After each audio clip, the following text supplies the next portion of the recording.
Hoy hablaremos de El flautista de Hamelin, la historia detrás del cuento. El mayor temor de todos los padres en el mundo es que nuestros hijos desaparezcan, sean raptados y nunca más volverlos a ver. Aunque este temor ocurre, ya que muchos niños desaparecen alrededor del mundo sin dejar ningún rastro. Esto nos lleva a una historia que con el pasar de los siglos se fue convirtiendo en una leyenda que se transmitía de boca en boca. Luego, los hermanos Grimm la transformaron en un cuento para niños.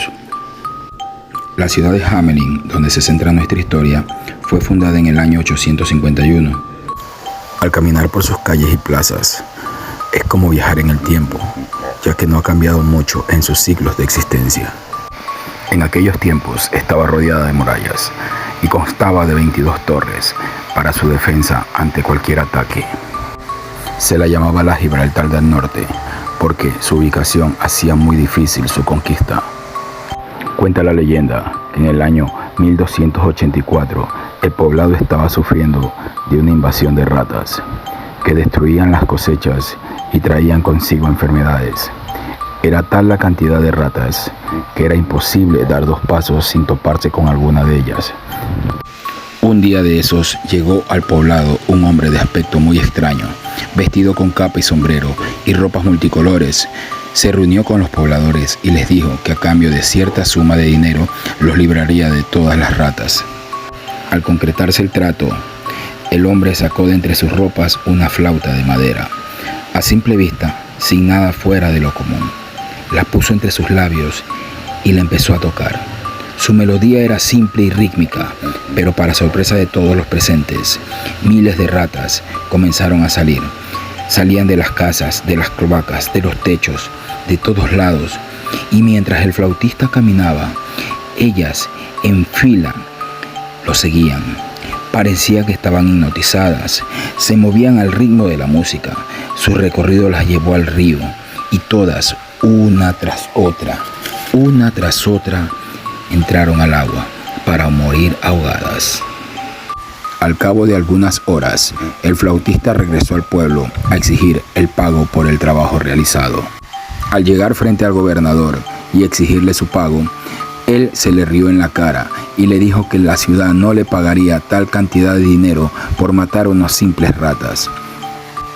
Aquel hombre, vestido de capa, sombrero y ropas multicolores, los miró y les dijo: se arrepentirán de lo que están haciendo. La gente se reía y se burlaba de él mientras se marchaba del pueblo. Lo que no sabían es que él, mientras caminaba, estaba planeando su terrible venganza.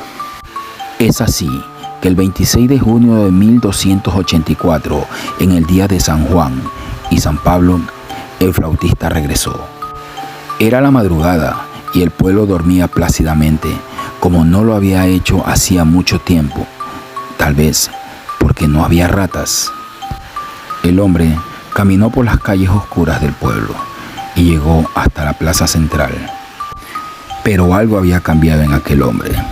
Su sombrero era de un rojo intenso y su capa era de un negro penetrante. El resto de su ropa seguía siendo multicolor.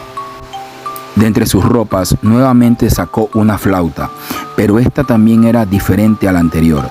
Era un poco más larga y con filos dorados. La empezó a tocar y su melodía, que era alegre, pero con una mezcla de tristeza, hizo que los niños de 12 hasta los 3 años despertaran y salieran de sus casas y bailaran mientras seguían al flautista. 130 niños en total siguieron al flautista y salieron por la puerta principal del pueblo. Llegaron hasta las cercanías del pueblo de Kopperberg. Se acercaron a una montaña y desaparecieron para siempre. Esto es lo que nos narra el cuento de los hermanos Grimm. Pero, ¿qué hay de realidad y qué hay de ficción en esta historia? Una de esas leyendas hablaba de un flautista que se llevaba a los niños de una gran ciudad.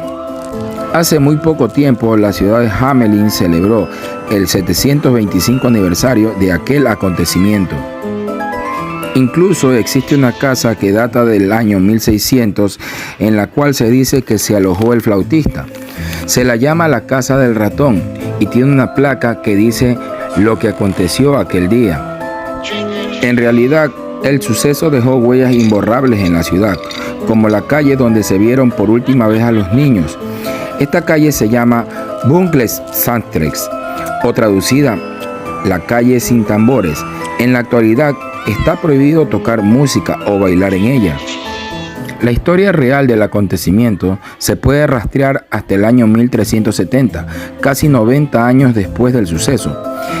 El Catena Aurea, una colección de leyendas de principios del siglo XV, donde se lee entre sus notas que ya casi 100 años se han cumplido desde la desaparición de todos nuestros niños. Otra pista era un vitral de la iglesia del mercado que databa del siglo XIV. Lastimosamente fue destruido por un incendio en el siglo XVII. En ella aparecía un hombre con un instrumento musical al cual seguían muchos niños. Pero una acuarela de 1592 todavía se conserva en el museo de la ciudad. Existen otras narrativas que tratan de explicar la desaparición de los niños. Una de ellas dice que fueron llevados a colonizar otras partes de Sajonia por órdenes del rey, o que fueron enviados a Tierra Santa durante la famosa Cruzada de los Niños, que se dio en el 1212. ¿Verdad o ficción? ¿O una historia que se convirtió en leyenda? ¿O simplemente un cuento infantil que salió de la mente de un gran escritor? El problema es que esta historia tiene muchos tintes realistas, y si es así, es una historia verdaderamente aterradora. Mi nombre es Osvaldo Rodríguez y muchas gracias por seguir este canal, Curiosidades de la Historia. Hasta la próxima.